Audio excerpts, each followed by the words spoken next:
कई बार हम स्पेस को एक शांत और प्रेडिक्टेबल जगह समझते हैं, लेकिन ऐसा बिल्कुल नहीं है। हमारे सोलर सिस्टम के बाहर मौजूद अनगिनत स्टार सिस्टम्स लगातार ऐसी चीजें बनाते और तोड़ते रहते हैं, जिनमें से कुछ ऑब्जेक्ट्स लाखों साल तक ट्रैवल करते हुए हमारे सोलर सिस्टम तक पहुंच जाते हैं।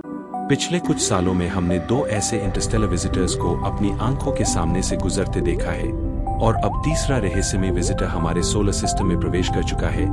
दोस्तों, इससे पहले 2 इंटरस्टेलर ऑब्जेक्ट्स को वैज्ञानिकों के द्वारा डिटेक्ट किया गया है।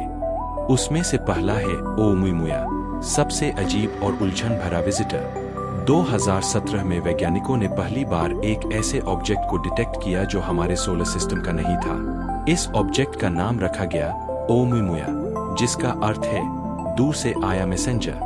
ओमुमुया ने वैज्ञानिकों को इसलिए चौंका दिया क्योंकि इसकी शेप किसी भी नॉर्मल कॉमेट या एस्टेरॉयड के जैसी नहीं थी।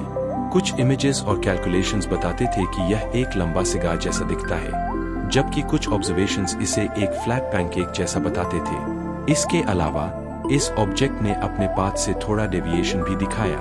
इसमें गैस रिलीज या टेल की एक्टिविटी नहीं दिखी, जिसका मतलब होता कि यह सामान्य कॉमेट की तरह बिहेव नहीं कर रहा था। इन्हीं वजहों से कई साइंटिस्ट्स ने यह सवाल भी उठाया कि क्या यह ऑब्जेक्ट किसी एडवांस्ड एलियन टेक्नोलॉजी का हिस्सा हो सकता है।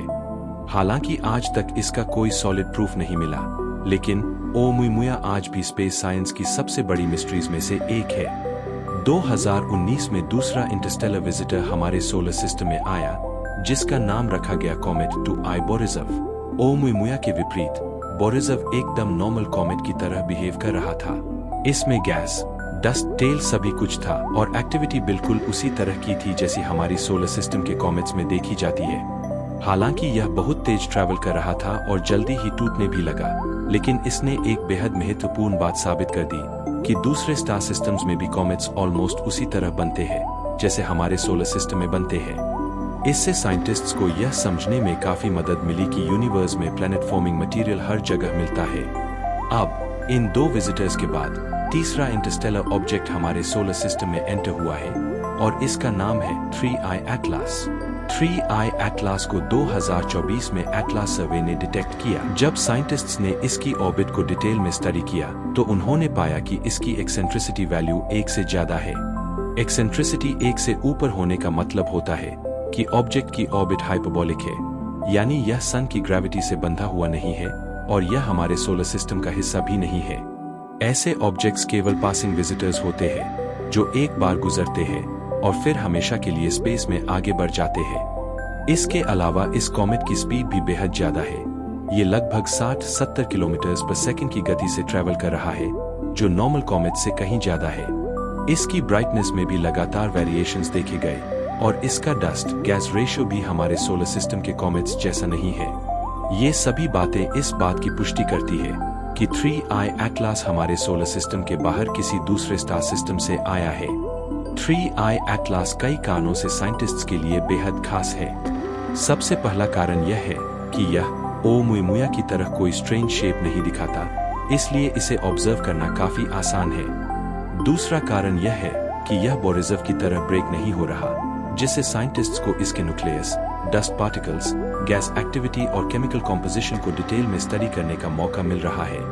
असल में साइंटिस्ट्स इसे एक तरह का नेचुरल सैंपल मान रहे हैं, जो किसी दूसरे स्टार सिस्टम से हमारे पास पहुंचा है, और यह उनके लिए एक रेयर अपॉर्चुनिटी है जिसे वे खोना नहीं चाहते।